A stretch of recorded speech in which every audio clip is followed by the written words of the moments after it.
All right, let's take a look at the Unit 4 review. All right, answer the following questions for the solid parabola and label on the graph.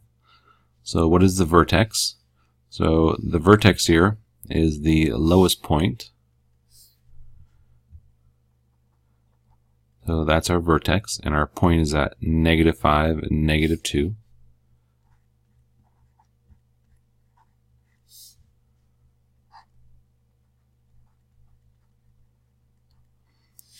What is the equation for the axis of symmetry?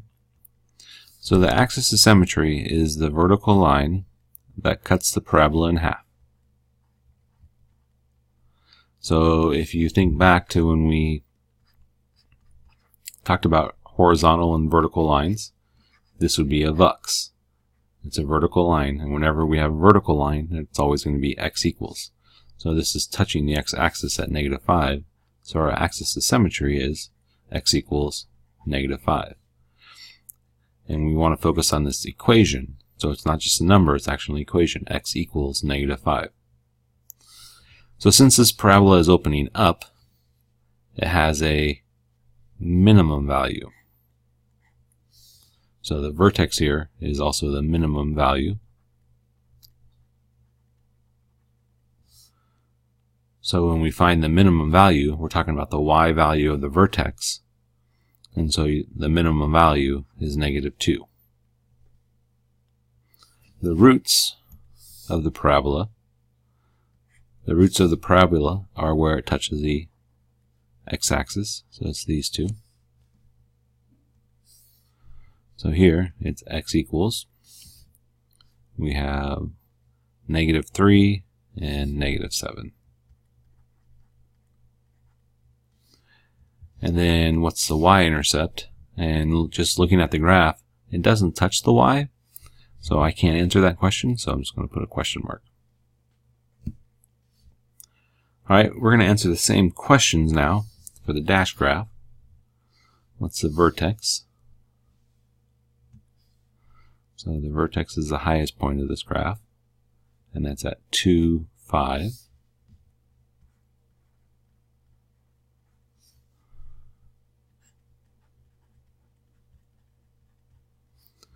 What is the equation of the axis of symmetry? So the axis of symmetry is that vertical line that goes through the vertex. So since our x value is 2, our equation is x equals 2. Does the parabola have a maximum or minimum? So as we travel along our graph, our y value here is -7, -5, 0, 3, and then it peaks here at 5 and then starts going back down. So our maximum value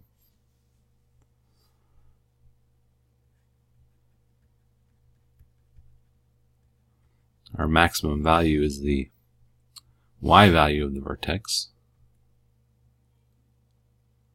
And so that's going to be +5. So it's a maximum of 5. And then I don't want to scroll down and miss the graph, so I'm just going to answer the rest of the questions. So what are the roots? So it touches the x-axis here and here. So that means my roots for the dash one are x equals -1 and 5. And then what's the y-intercept for the dash graph? That's here at 3, and so the y-intercept is 0, 3. Alright, standard form of a quadratic, we have y equals x squared minus 6x plus 1. And the question is, does it open up or down? And this one, since the a value is positive, that means it opens up.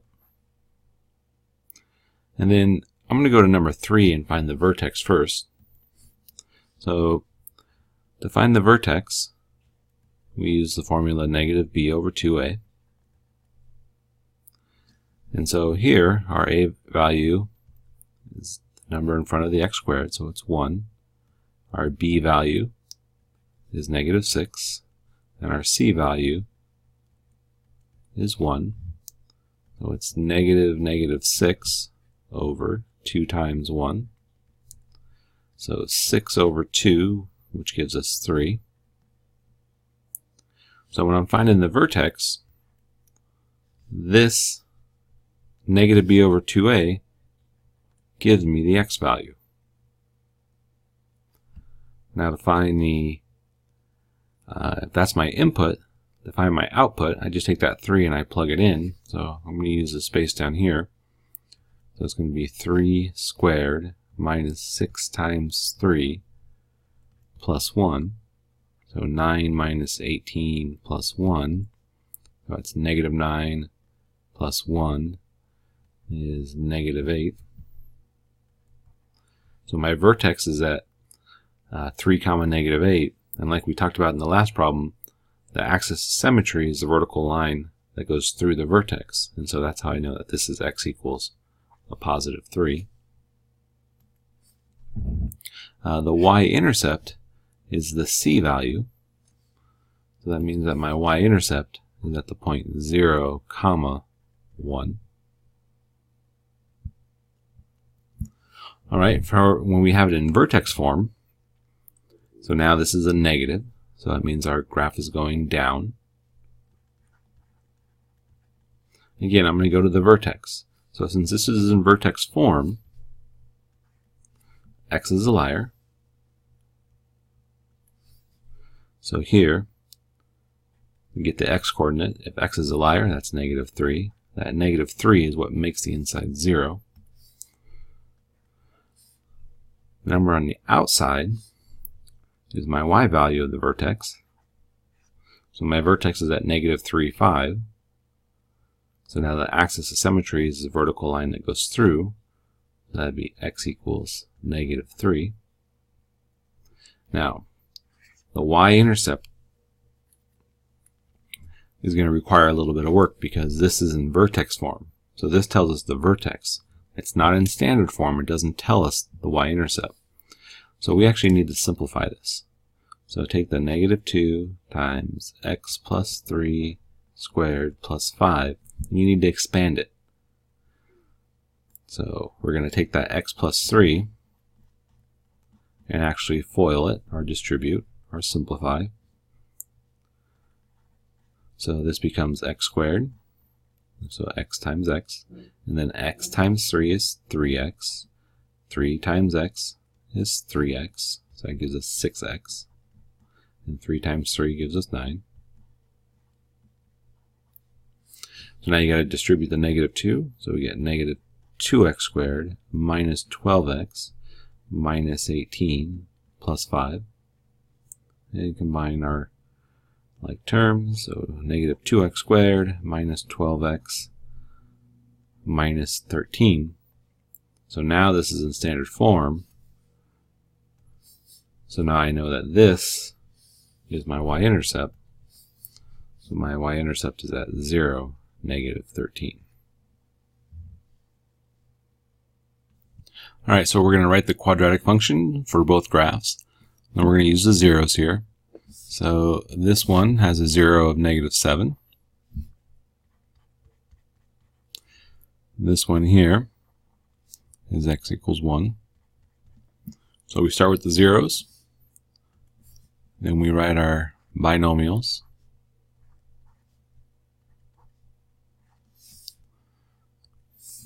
So remember, x is a liar, so this is why this is going to be +7 and -1. Remember, the zeros are what we plug in that make the inside equal to 0. So now once we have our binomials, now we just FOIL it or multiply it. And if you needed to, you could do the box method by writing the x plus 7 here, x minus 1 here.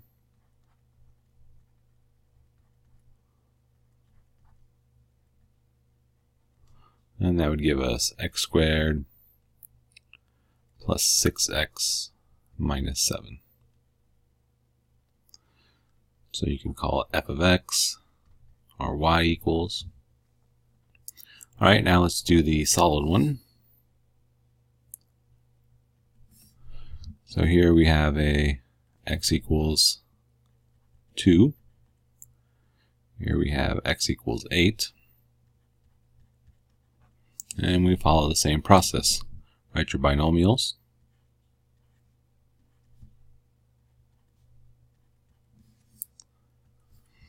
And so x is a liar, so this is minus 2, minus 8. So this 8 is what makes this inside 0. The 2 is what makes this 0.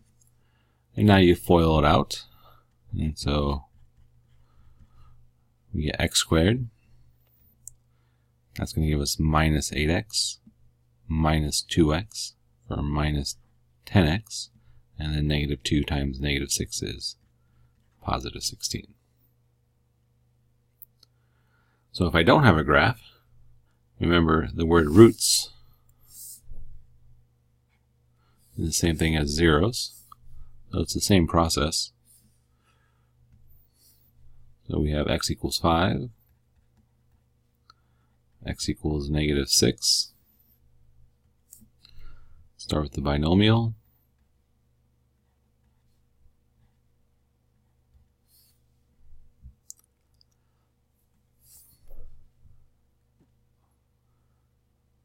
X is a liar. And then FOIL it out. So as we're walking through these problems, if you haven't done them yet, you should try it before you watch the video. If you watch the video, then try it on a separate sheet of paper, then so you're not looking at the work as you're doing it. You need to be able to do it without looking. So that'll give us 6x minus 5x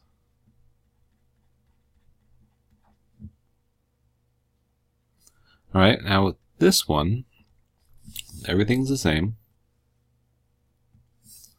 X equals 0. X equals negative 7. So we've talked about this. The zeros is the same thing as the roots. So the process is still the same. So now here, this is where students kind of get confused a little bit. If you want, you could say x plus 0. If you want to say x minus 0, it doesn't matter for 0. And this would be x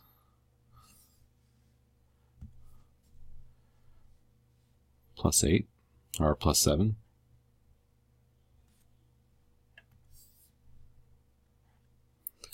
And so you could keep the 0 here and multiply it out, but that's just an extra step, because x plus 0 is just x. So now when you multiply this, your function, f of x, is just going to be x squared plus 7x. And the last one, for our x-intercepts, remember x-intercepts, zeros, and roots are all talking about the same thing. Same steps. Start with our x, so x is 4 and x equals negative 3. Write your binomials.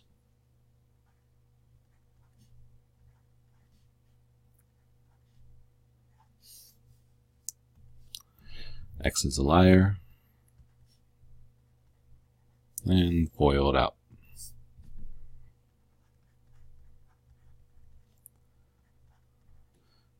Give us 3x, negative 4, x, so minus x, and then negative 4 times 3, minus 12. So when we have a equation and there's no middle term, there's no bx term, if we move the c over, like in this problem, if we add the 125 to both sides, this is going to allow us to solve it using square roots. And so we get 5x squared equals 125. Divide both sides by 5. And so I get x squared equals 25. So now I square root both sides.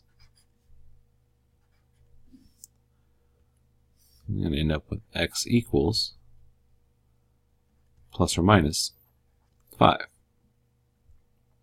So remember, whenever we're solving, whenever we have that equal sign, we can take our answer and plug it back in just to check it. If I want to do a check, plug the 5 in where the x is, and see if it equals 0. So 5 squared is 25. And 5 times 25 is 125. So it's true, 0 does equal 0. The same thing would work if you were checking the negative. Negative 5 times negative 5 is positive 25, and it still works. So here is our answer. So we do this when there's no middle term. Alright, so for the next one, we're going to move the 128 over, so we minus 128 to both sides. And so we get 2x squared equals negative 128. Divide by 2. And we get x squared equals negative 64.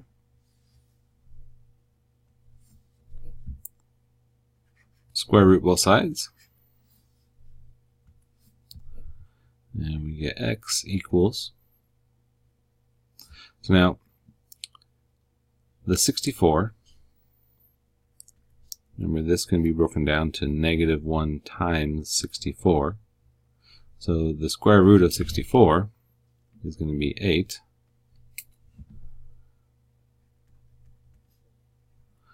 And the square root of the negative 1 is I, and so we get plus or minus I.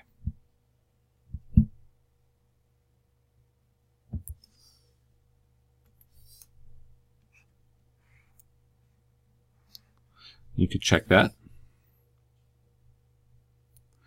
So if we were going to check that, that would be 2 times 8i squared plus 128.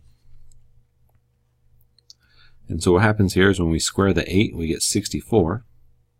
When we square the I, that gives us negative 1. And so 64 times negative 1 gives us negative 64. Times that 2 gives us that negative 128. So that negative 128 plus this 128 will equal 0. So it does work. Alright, and the last one, let's add 160 to both sides.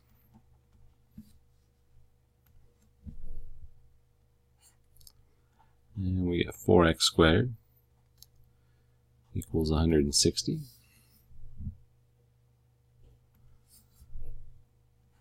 Divide by 4.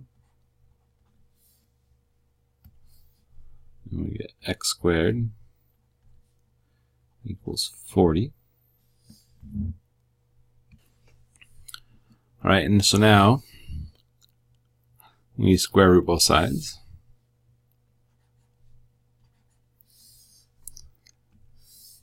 And so we get x equals plus or minus.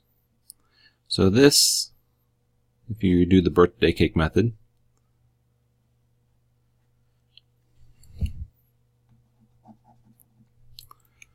so just as a review, we take the 40.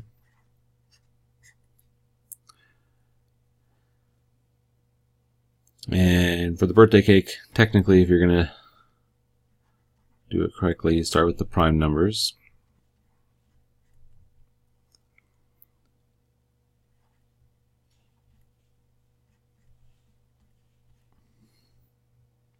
So these are the factors, and since it's the square root, we want the group of 2. So the 2 comes on the outside. This would stay on the inside. And it would be plus or minus. Alright, so the very first thing when you're graphing, you got to start with the vertex. So when it's in vertex form, we look inside the parentheses, and what makes this 0, remember that x is a liar, so this is going to be at 2, and then the number on the outside here, 1. So at 2, 1 is our vertex. And we draw our line of symmetry. So if you know the shortcut, great. If you don't know the shortcut, I'm going to show you how to do it without using the shortcut. And so if I were doing this the old-fashioned way, we have an XY table. My vertex is in the middle at 2, 1. So I would like to plot a point next to 2, and so I would plug 3 in. And so I take 3, I plug it in here. 3 minus 2 is 1. 1 squared is 1. Plus that 1 on the outside gives us 2. So at 3, 2, I have my next point. And then I would go another point over, 2, 3, 4, and go in order. And I want to plug 4 in. Okay, so 4 minus 2 now is 2. 2 squared is 4, plus the 1 on the outside gives me 5. So at 4, 5, I have my next point. And then I would use my line of symmetry and go over 1, over 1, over 2, over 2, and now I have my 5 points. So the only bad thing about doing the problems on the computer like this is when I draw the parabola, it's not the best looking parabola, but that's pretty ugly. Alright, so if you don't know the shortcut, you just plug in points, plug in x values next to your vertex. Alright, so the vertex over here on the next one, x is a liar, -5, -4. So at -5, -4 is my vertex. My line of symmetry goes through that.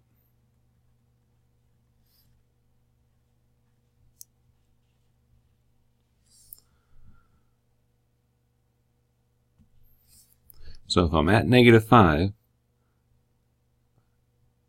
I want to plug in a point next to the vertex, so I'm going to plug in -4. So if I put a -4 here, -4 plus 5 is 1. 1 squared is 1. But here, this negative on the outside makes it a -1. And so now -1 minus 4 gives us -5.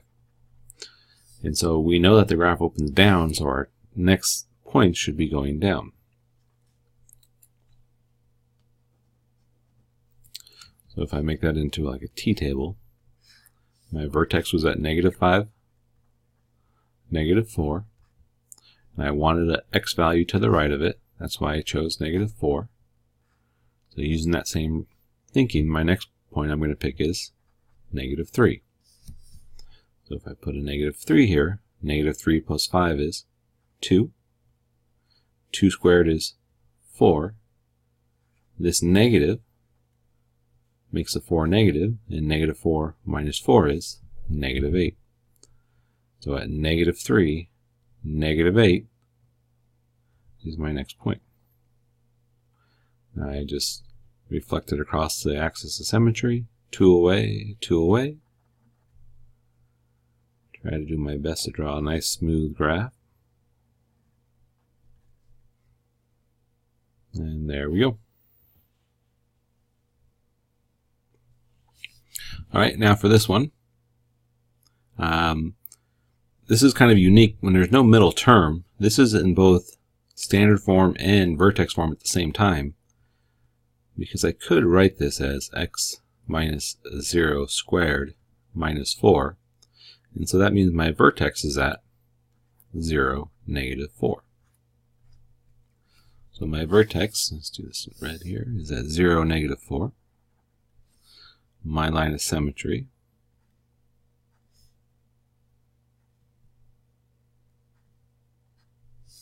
so let's start with this idea of the t-table again. So I start in the middle at my vertex, 0, -4. I want to plug in a value next to the vertex. I'm going to plug 1 in. I would just go up here and I'd put a 1 where the x is, and so it would be 2 times 1 squared minus 4. You do your order of operations first. So 1 squared is 1 times 2. 2 times 1 is 2. 2 minus 4 is negative 2. So at 1, negative 2 is my next dot, my next point. So you can see the graph is going up. The a value is bigger than 1, so it's doing a vertical stretch. Whereas over here, it only went up 1. Now it went up 2. So it's going to stretch the graph out. So I plugged 1 in, so the next logical point to plug in would be 2. I'm going to get this out of the way. Now I'm going to plug 2 in. So 2 squared minus 4. Order of operations. 2 squared gives us 4. 2 times 4 is 8. And 8 minus 4 is 4. So when I expect my input's 2, my output's 4. So at 2, 4 is my next point. Now I'm going to go ahead and reflect it across the axis of symmetry. And do my best to draw a parabola.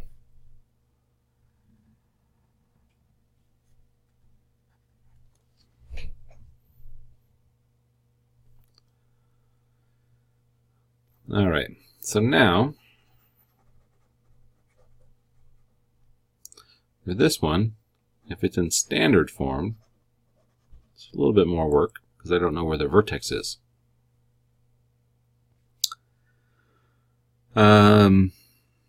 So a couple ways to do it. The easiest is just use our vertex formula, negative b over 2a. That'll tell us the input, or the x value of it. So my b is negative 4, so negative 4 over 2 times 1, which is just 2. So that's 4 over 2, which just becomes 2. So I know the vertex is going to be 2 comma something. So 2 comma something. So I know my line of symmetry goes here. Because the line of symmetry is our x value. So now to figure out where it's at, I just take the 2 and I plug it in. So we're going to have 2 squared minus 4 times 2 plus 3. So 4 minus 8. Remember we talked about this always being half of that. Negative 4 plus 3, negative 1. So at 2, negative 1 is my vertex.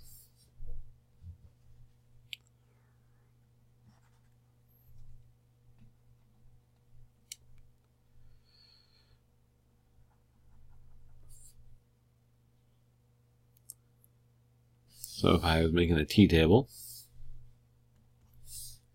I would put that 2, negative 1 in the middle, and I'd pick a point to the right of 2, 3. And now I just plug the 3 in and do the work. So since x is 3, it'll be 3 squared. So that gives us 9 minus 12 plus 3. Negative 3 plus 3 is 0.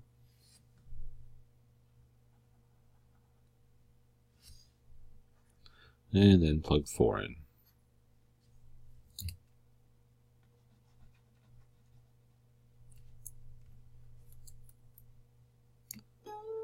Uh-oh. Alright, so I don't know what happened there, but our vertex was at negative 2, negative 1. We plugged in 3. We were here. And so now if I plug in 4, it gives us 16 minus 16 plus 3. And so that gives us 3. So at 4, 3. And I really didn't have to plug that in if I would have thought about it first, because I know that that's the y-intercept. So I could have used this and then the line of symmetry to get that point, but I wasn't thinking. We'll do that on this problem down here. Alright, so there's my poorly drawn parabola. Alright, let's look at the next ones. Alright, so let's go ahead and do this one first. X is a liar, so my vertex is going to be at 4, 1. So at 4, 1. I know the graph is going up. So you could plug in a value next to 4. So if we start with 4, we know our output's 1. You could plug in 5. But when I plug in 5, I get 5 minus 4 is 1. 1 squared is 1. Half of 1 is a half. And then you're dealing with fractions. So here, instead of plugging in 5, just plug in a multiple. Just count by 2's. So I'm going to plug in 6. By plugging in 6, 6 minus 4 is 2. 2 squared is 4. It becomes 4. And so now I can take half of 4, which is just 2, and 2 plus 1 is 3. So it would be 6, 3. Draw my line of symmetry.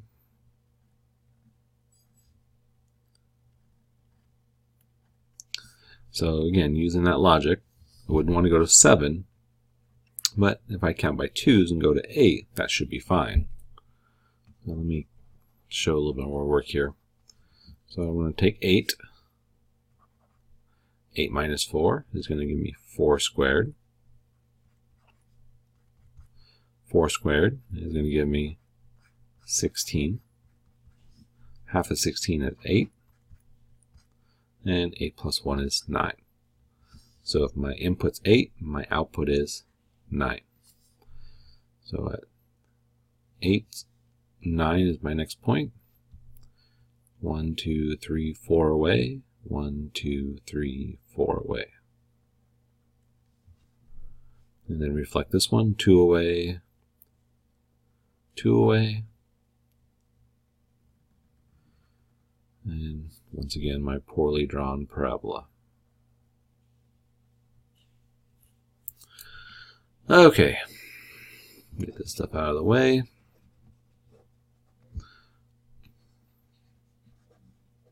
So let's see if we can be smart when we do this one over here.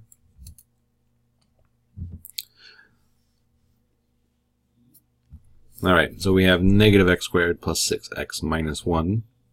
So I'm going to go ahead and put this on the graph now, that negative 1. I know that that's my y-intercept, and I don't want to forget about that.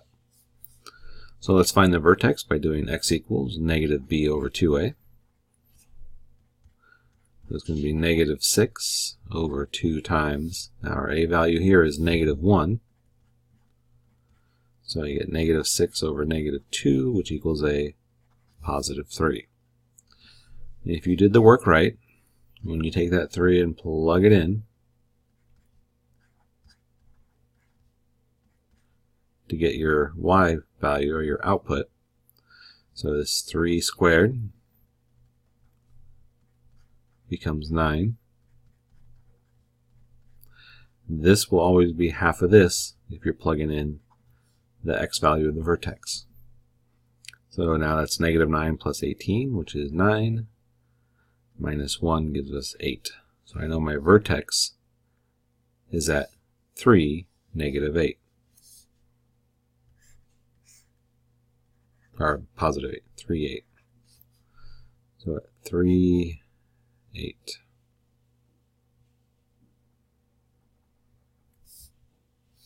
With my line of symmetry.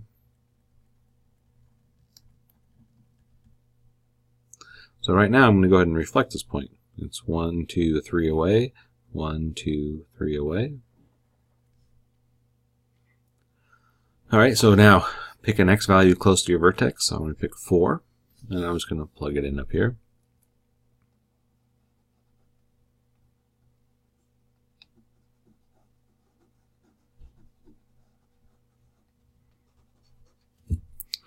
So it's going to be negative 4 squared plus 6 times 4 minus 1. Again, do the exponent first. So the negative stays on the outside. So now it's negative 16 plus 24 minus 1. 8 minus 1, 7.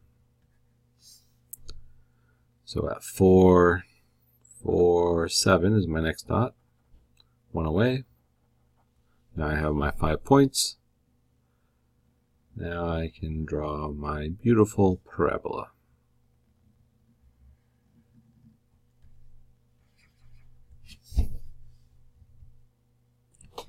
Alright, so we're going to solve this by factoring.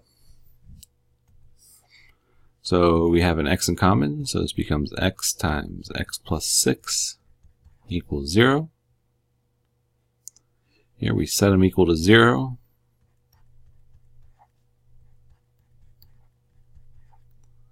This one's already 0. Minus 6 from both sides. And so now we have two answers, negative 6 and 0. So you could write it as x equals negative 6 comma 0. Alright, same thing here. We have an x in common. So you factor out an x and you get 36x minus 25 equals 0. So when x is by itself on the outside, we know that x equals 0. Here, you might need to write that out. Add 25 to both sides. Divide by 36. You get x equals 25 over 36 and 0. Here, it doesn't have a GCF, so this is one where we're going to reverse FOIL. So you set up your parentheses. I know x times x gives me x squared, and so now we're looking to see what numbers multiply to negative 15 and add to negative 2. That's going to be negative 5 and positive 3. Remember, when x is inside the parentheses, it's a liar. So we have x equals, I'm going to do this one first, so I write the negative first, negative 3 and positive 5.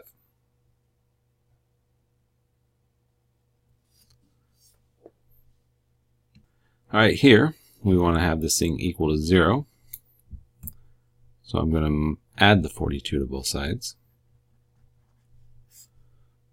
We get x squared minus 13x plus 42 equals 0. And I want to factor it. And so I'm looking at this. Now you could actually start the Xbox method to help you think about it. Put the 42 here, the negative 13 here, and then what numbers multiply to 42 but add the negative 13? And that's negative 6 and negative 7. And so now, when we have it written like this, we use our zero product property, and we say x equals 6 and 7. And what's great about this is you can actually take the 6, plug it in, to make sure it works. Alright, we're going to solve this by factoring. So you may not be able to do this one in your head with the reverse FOIL. So this is where you would use the Xbox method. So a times c gives us negative 8. The negative 7 goes on the bottom. And so what two numbers multiply to negative 8 but add the negative 1? So that's negative 8 and 1. Then we take this into the box. The first number goes in the first box. The last number goes in the last box. And you take your answers. The negative 8x, 1x. And then by row, so what do these two things have in common? Well, they have a 2 in common. They have x squared and x, so they also have an x in common. Here, since it's a 1, the only GCF is 1.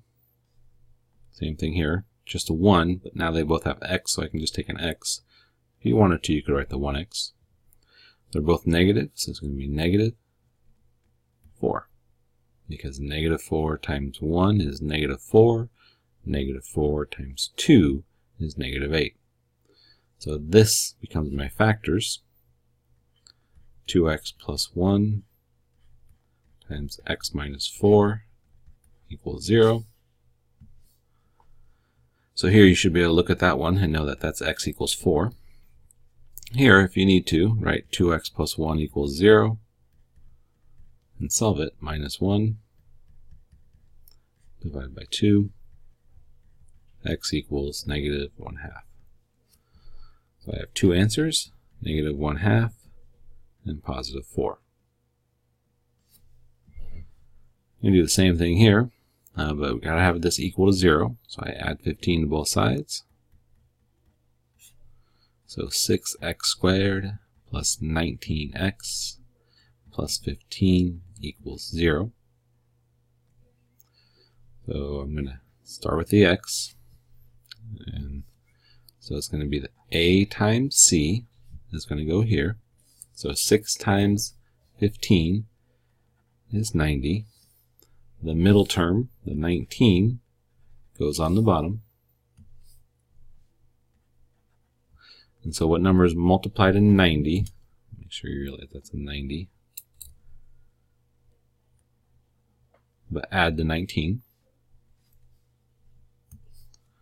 So that's 10 and 9. Now you go to the box.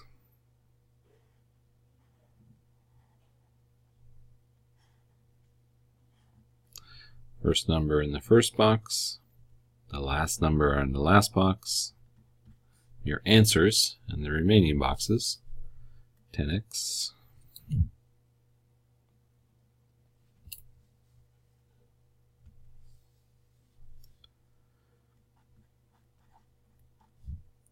(9x). Now you factor out what they have in common. So 6 and 10, they share a 2, so you can take out a 2. X squared and x share an x. Here, 9 and 15 have a 3 in common. Same thing here with the 6 and 9, they have a 3 in common, so 3x. Here, 10 and 15 have a 5 in common. So when you go and you rewrite this,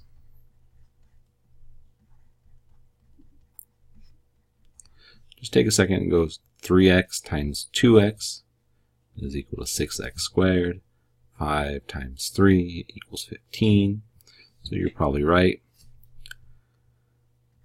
Split it up. Minus 5 divided by 3.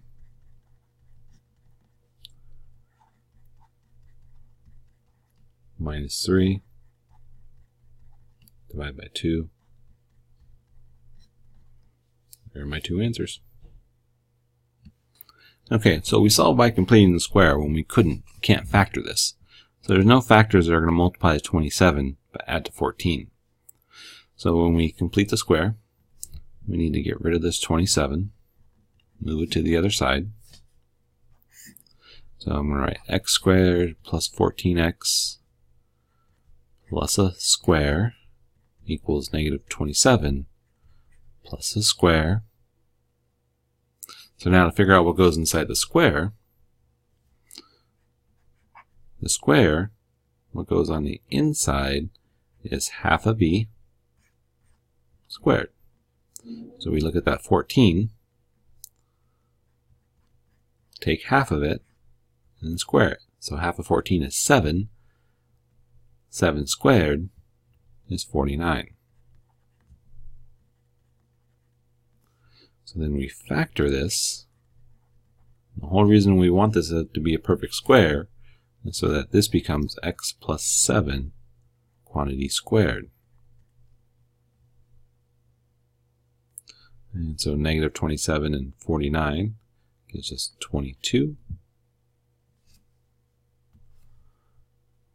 Now we square root.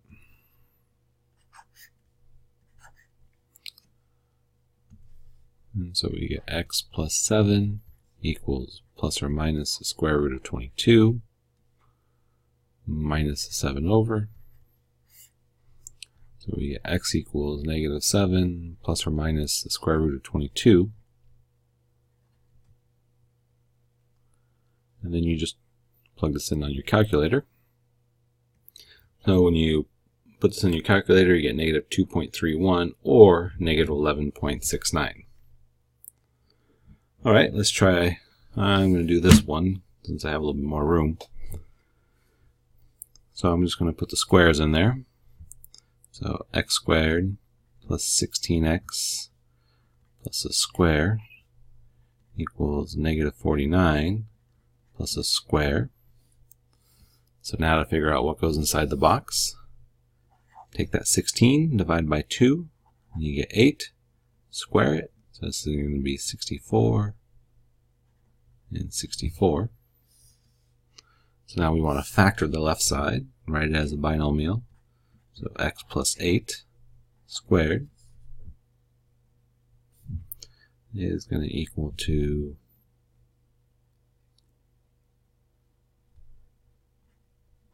15.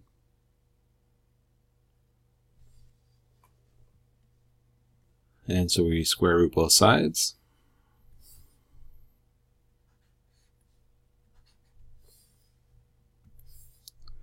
Get x plus 8 equals plus or minus the square root of 15. Now minus 8 from both sides.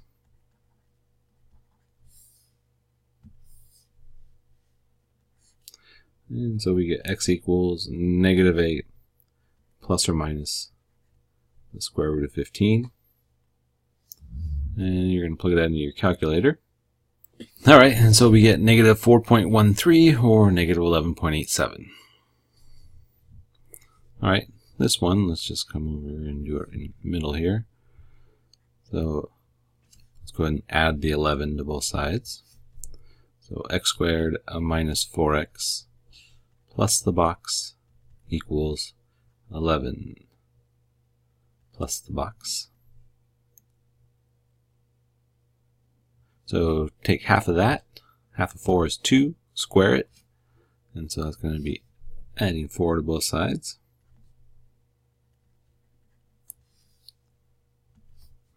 So this factors to x minus 2 squared equals 15. Square root. X minus 2 equals plus or minus the square root of 15. Add the 2 to both sides.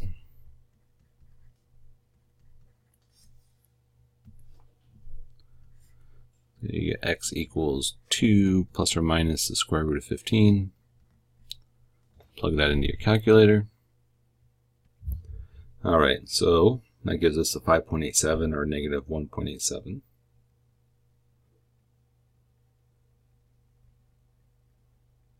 Alright, find the value of the discriminant.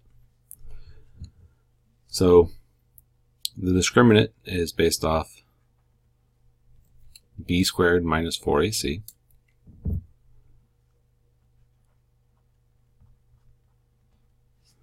So for every single one of these, I'm going to write b squared minus 4ac.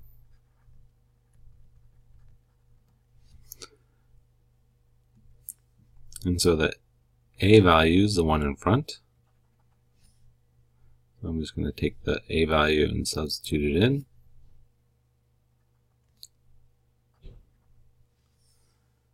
The b value is the one in the middle.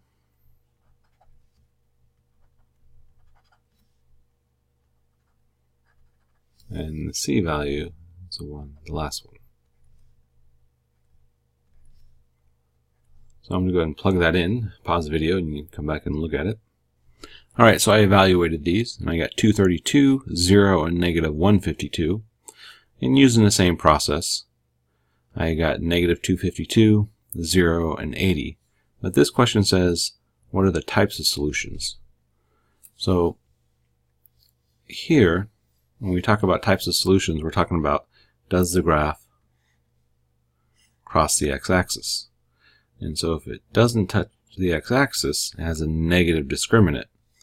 So it has no real solutions.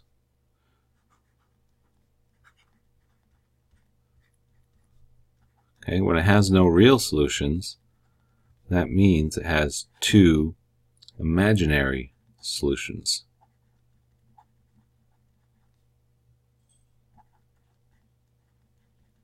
So if you remember in IXL, when I had a multiple choice question like this, it said no solutions. But that's not what I'm saying. I'm saying no real solutions. So I would just stick with this, two imaginary solutions. Now if it's 0, that actually means that when you graph it, it touches the x-axis only once. And so here this has one solution. And you could say one real solution. When it's a positive, that means it touches the x-axis twice. And so here we say it has two solutions or two real solutions.